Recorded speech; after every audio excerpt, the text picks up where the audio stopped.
예, 여러분 안녕하십니까? 박쌤이에요. 이번에 대학 일반 물리학 확장판에서 배울 내용은 13장 만유인력입니다. 자, 여기서는 뉴턴의 만유인력 법칙 이거 이용해서 높이에 따른 중력가속도의 변화 그런 거 공부할 거고, 자, 그 다음에 케플러의 법칙 이용해 가지고 그 높이에 따른 그 위성의 운동 에너지, 중력 포텐셜 에너지 변화 이런 걸 배우도록 하겠습니다.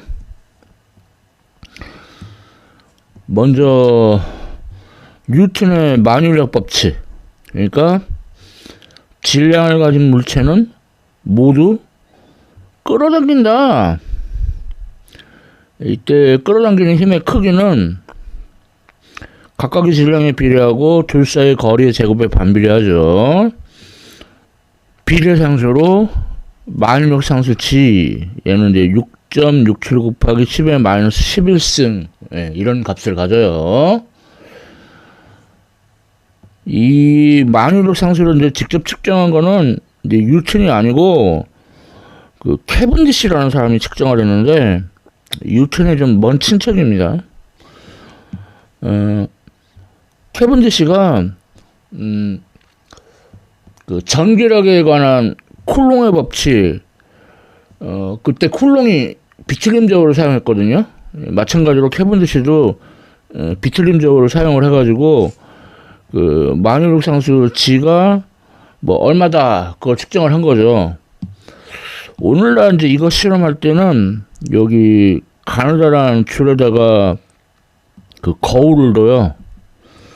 그래서 레이저를 쏴가지고 이 거울에서 이 반사될 거 아니에요? 그런데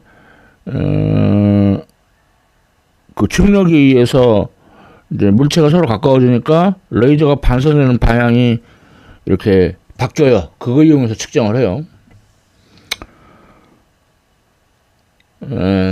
만유인력 그 각각의 질량에 비례하고 둘 사이의 거리의 제곱에 반비례한다. 그래서 문제 풀어보면은 물체가 세 개가 있어요. 자, 이때 그 M1이 받는 중력을 구하래요. 그러면은 M2가 끌어당길 테고, 그리고 M3도 끌어당길 테고, 그래서 두 힘의 이렇게 벡터 합으로 M1이 받는 중력을 계산할 수가 있어요. 뭐 이런 거를 일명 뭐 중첩원리, 뭐 혹은 선형원리 뭐 그렇게 부르는데, 자, 물체 2가 이제 끌어당기는 힘 비례상수치 M1의 질량, M2의 질량, 그 다음에 M1하고 M2 사이의 거리가 A만큼 떨어져 있죠. 그것의 제곱에 반비례. 그리고 M2가 끌어당기죠. 위쪽으로. 그러니까 J 햇. 자, 그 다음에 M3가 가하는 힘 만유상수치 M1의 질량, M3의 질량, M1하고 M3 사이의 거리는 B, 그것의 제곱에 반비례. 그리고 M3가 끌어당기니까 오른쪽으로, 그래서 I 햇. 그러니까 앞에 게 힘의 Y 성분이고 뒤에 게 힘의 X 성분이에요. 그래서 M1, M2, M3가 다 0.300kg이고 A는 0.400m, B는 0.300m, 뭐 C는 계산에 필요 없어요. 자, 그래서 계산해 보면은 3.75 곱하기 10의 마이너스 11승 J 햇, 그 다음에 6.67 곱하기 10의 마이너스 11승 I 햇 뉴턴, 이렇게 힘이 얻어집니다. 그러니까 앞에 게 y 성분이고 뒤에 게 x 성분이에요. 그래서 F1은 루트 그 x 성분의 제곱 플러스 y 성분의 제곱. 그래서 F1 구해보면은 7.65 곱하기 10의 마이너스 11승 뉴턴. 그 다음에 각도는 이각이죠. 그래서 탄젠트의 역함수 x 성분분의 y 성분. 그래서 29.3도가 얻어집니다.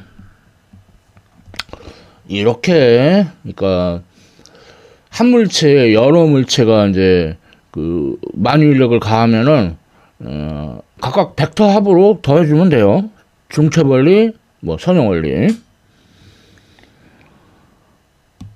자, 다음은 그 높이에 따른 중력가속도의 변화 알아볼게요.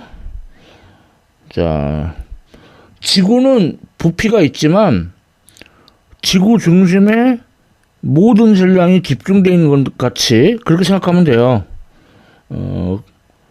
그래서 지표면 근처에서는 만유인력이 비례상수지, 지구의 질량, 그 다음에 물체의 질량, 그리고 지표면 근처니까 지구 중심에서 물체까지의 거리가 지구 반지름과 같죠. 그것의 제곱의 반비례.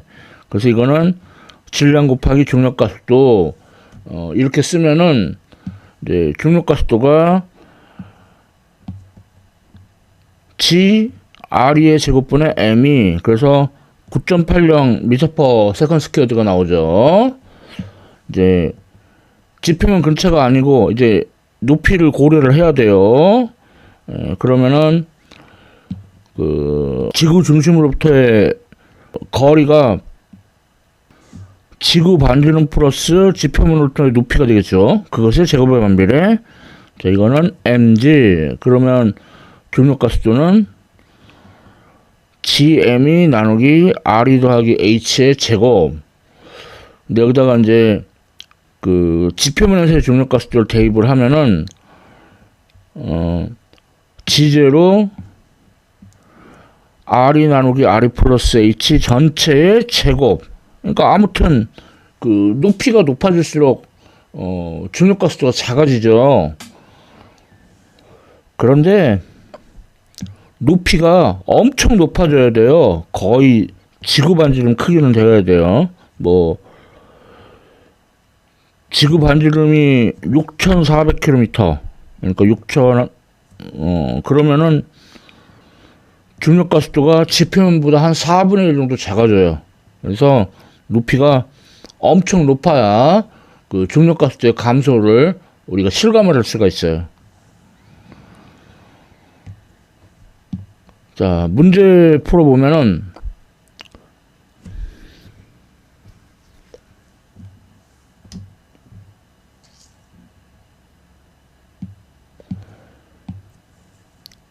자, 지표면에서의 중력은 지구 반지름의 제곱에 반비례하죠.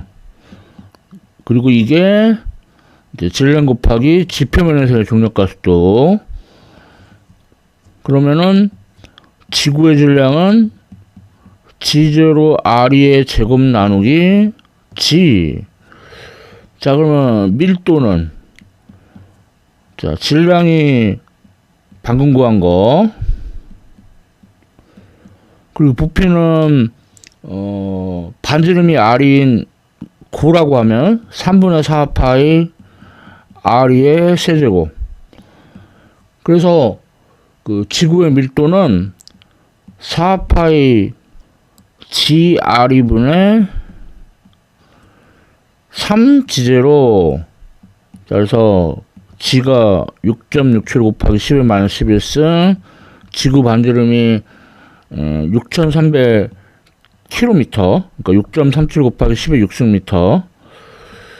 그 다음에 지표면에서 중력가속도가 9.80 m/s². 그래서 지구의 밀도가 5.50 곱하기 10의 3승 킬로그램 세제곱미터. 근데 우리 지표면 근처에 있는 뭐 예를 들어 화강암 같은 거 밀도가 2.75 곱하기 10의 3승 킬로그램 퍼 세제곱미터. 그러니까 이 방금 계산한 것보다 밀도가 되게 우리 지표면 근처에 있는 거는 작죠.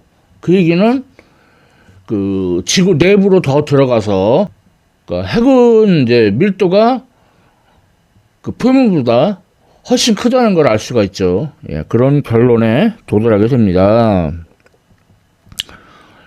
높이에 따른 중력가속도의 변화 알아봤고요. 자, 다음은 중력장.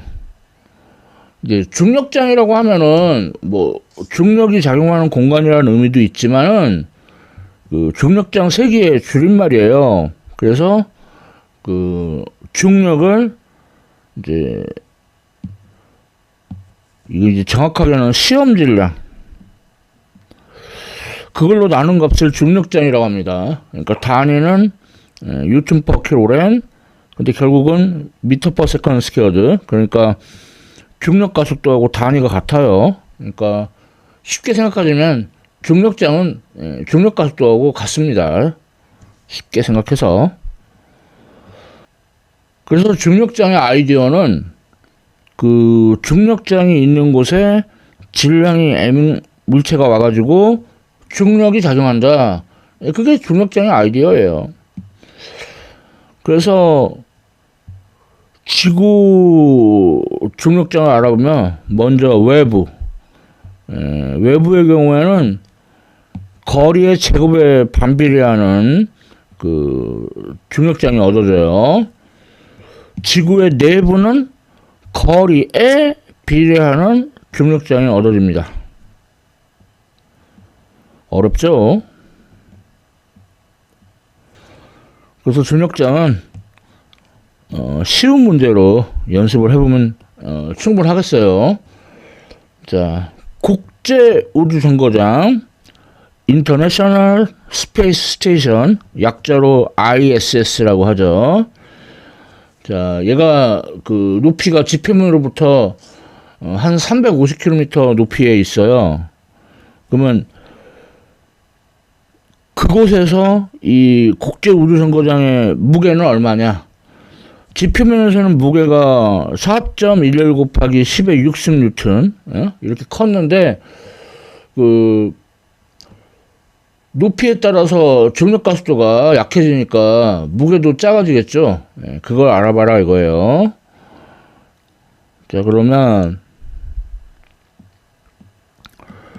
지표면에서의 무게에다가 R이 나누기 R이 플러스 H의 최고 만큼 중력 가속도가 변하죠. 자, 그러면 지표면이 4.1 곱하기 10의 6승 뉴턴, 그리고 지구 반지름은 6,370km, 6.37 곱하기 10의 6승 미터, 그리고 우주정거장이 있는 높이는 350km, 그러니까 3.50 곱하기 10의 5승 미터. 자, 그래서 계산을 해보면은 3.70 곱하기 10의 6승 뉴턴. 확실히 무게가 작아지기는 했는데 뭐 생각보다 얼마 안 작아졌죠. 그러니까 350km라는 높이는 지구에 비하면 낮은 높이에요. 그래서 중력 가속도가 별 변화를 안 해서 무게도 크게 변한 건 아닙니다. 자, 중력장 이렇게 간단히 하고요. 다음은 케플러의 법칙. 케플러 덕분에 뉴턴이 만유력의 법칙을 만들 수가 있었던 거예요. 그러니까 케플러가 뉴턴보다 앞서는 선구자적인 업적을 냈는데, 먼저 제1법칙, 타원 궤도의 법칙.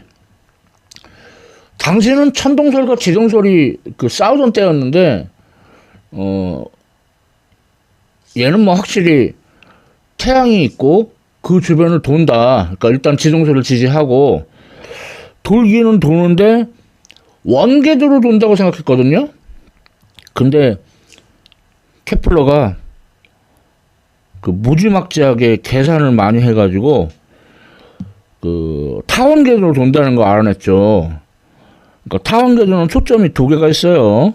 그래서 그 두 초점 중에 한 곳에 이렇게 태양이 있고, 그것을 초점으로 하는 타원궤도를 따라 이렇게 행성이 돈다.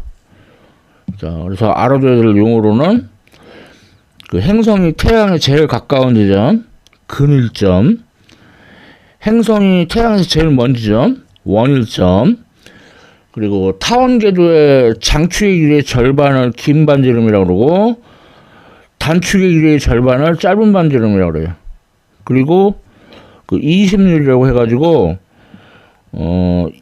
얘는 0에서 1 사이 값을 갖는데, 0이면 원궤도고, 1이면은 이제 그 무한대치에서 이제 직선, 그러니까 1에 가까울수록 되게 찌그러진 그 원이에요. 자, 케플러의 제1법칙, 타원궤도 법칙 봤고요. 자, 다음은 케플러의 제2법칙, 면적속도 일정의 법칙. 쉽게 말해서 행성이 태양에 가까운 곳에 있으면은 빨리 움직여야죠. 안 그러면 태양으로 끌려가서 소멸돼 버리겠죠. 그 다음에 태양에서 멀리 있을 때는 천천히 돌아도 돼요. 자, 그래서 뭐 일정 기간 동안 그 행성이 이렇게 운동해가지고 만드는 이 부채꼴 비스무리한 면적, 이게 서로 같다 이거예요. 그러니까 일정한 시간 동안. 그래서 이걸 이제 면적 속도라고 하는데, 그러니까 면적 속도가 일정하다 이거예요. 케플러는 여기까지만 얘기했고, 그 다음은 이제 뉴턴이 알아냈는데, 요 면적을 구해보면은 이게 행성의 가운동량하고 관계가 있어요. 그래서 면적 속도가 일정하다는 거는 행성의 가운동량이 일정하다는 겁니다. 그리고 더 나아가서 태양과 행성 사이에 작용하는 힘은 그 태양과 행성을 연결하는 그 직선을 따라 작용한다. 그런 힘을 중심력이라고 그래요. 그래서 중력이 중심력이다. 이렇게까지 발전을 해요. 뭐 이거는 케플러도 몰랐겠죠. 이거 뉴턴의 업적이라. 케플러의 제2법칙, 면적속도 일정의 법칙 알아봤고요. 자, 다음은 케플러의 제3법칙. 그래서 그 행성이 태양 주위를 이제 도는데 걸리는 시간, 주기, 그거하고 그 태양에서 행성까지의 거리, 그래서 주기의 제곱하고 그 거리의 세제곱이 그 비율이 일정하다. 그거를 알아낸 거예요. 이거를 이제 뉴턴의 이론을 이용을 하면은 그 공전주기의 제곱하고, 일단은 그 타원궤도는 복잡하니까 원궤도로 해서 원궤도 반지름의 세제곱은 비례한다는 것을 유도할 수가 있습니다. 타원궤도의 경우에는 그 원궤도의 반지름 대신에 타원궤도의 장축의 길이의 절반, 그러니까 즉 긴 반지름, 그게 이제 반지름 대신에 역할을 해요. 그래서 그 t제곱이 긴 반지름 a 세제곱에 비례한다. 근데 비례상수가 gms분의 4파이 제곱. 다시 말해서 그 태양의 질량하고 관계가 있죠. 그리고 여기서 비례상수를 K라고 썼는데, 이거는 이제 케플러의 그 이름을 따서 비례상수를 K, S는 이제 태양, 선. 네. 그렇게 비례상수를 KS라고 한 거예요. 케플러의 제3법칙, 조화의 법칙. 그 자연에 숨어 있는 조화를 찾아낸 거죠. 자, 그래서 여러 행성의 이제 데이터들을 보면은 T제곱하고 R의 세제곱의 비율이 거의 뭐 3 곱하기 10의 마이너스 19승 근처로 거의 같죠. 케플러의 제3법칙이 성립하는 걸 알 수 있어요. 그래서 이것의 의라면은 당신은 이제 지상에서 그 물체의 운동을 다루는 역학하고 천체를 이루는 그 물체를 그 다루는 역학하고 서로 달랐는데 그것을 합친 거예요. 서로 다르지 않다. 그러니까 천상의 역학이나 지상의 역학이나 같다. 자, 케플러의 법칙. 관련 예제를 풀어볼게요. 자, 태양의 질량을 알아봐라. 아우, 태양, 지구로부터 되게 멀리 있고, 그리고 겁나 뜨거운데, 어떻게 질량을 재? 케플러의 제3법칙을 이용하면, 잴 수가 있어요. 그러니까, T제곱은 GMS분의 4파의 제곱, 일단은 원계도로 해서 R3승. 그럼 여기서 태양의 질량 알 수 있죠. 그래서 GT제곱분의 4파의 제곱 R3승. 자, 그런데 지구에서 태양까지 거리가 1억 5천만 킬로미터.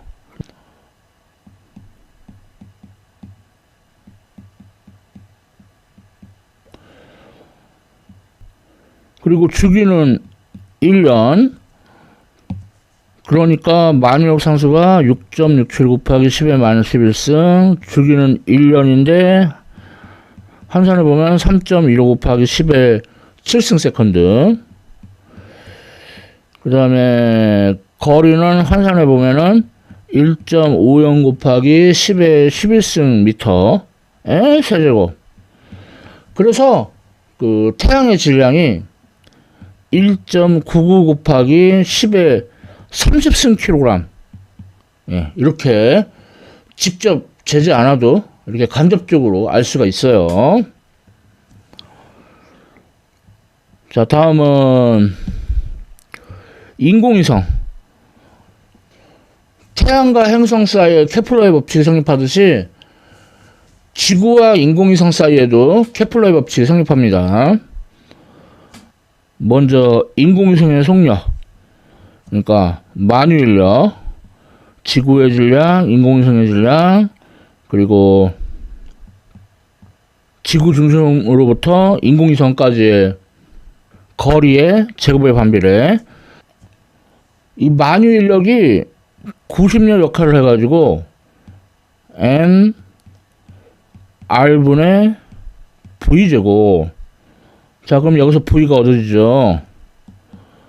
루트 r이 더하기 h분의 gm이.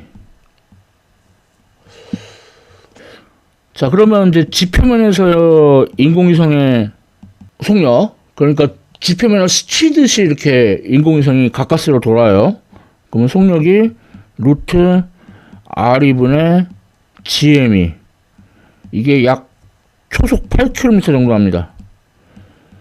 자, 이거를 이제 제1 우주속도로 하는데, 얘를 이용을 해서 V를 다시 쓰면은, V0 루트 R2 더하기 H분의 R2 이렇게 쓸 수 있어요. 그러니까 높이가 높아짐에 따라서 그 인공위성의 속력이 느려지죠. 자, 다음 인공위성의 주기. 자, 그러면 V분의 2파이 R2 더하기 H. 그러니까 2파이 루트 GME분의 R이 플러스 H의 세제곱. 자, 여기서 이제 그 지표면에서 이제 축이 2파이 루트 GM2분의 R2의 세제곱. 그래서 이게 시간이 약 1.4아워. 그러니까 1시간 24분 정도 하거든요. 자, 그래서 이걸로 주기를 다시 쓰면은 T0 1 더하기 R2분의 H의 2분의 3승. 예, 이렇게 쓸 수가 있어요. 자, 근데 정지궤도 위성이면은 그 주기가 24시간이니까 그 H는 R이 가로 열고 T0분의 T의 3분의 2승 빼기 1. T가 24시간, T0가 1.4시간. 그래서 계산해 보면은 정지궤도 위성의 그 높이가 지구 반지름의 5.65배. 그러니까 약 36,000km 정도가 얻어져요. 그러니까 정지궤도 위성, 뭐 주로 이제 그 위성 통신 그런 용도로 이제 많이 쓰는데, 예, 높이가 36,000km나 되니까 아유, 정지궤도 위성 하나 발사하려면 연료비가 장난 아니게 들겠죠. 자, 인공위성에 관한 문제였어요.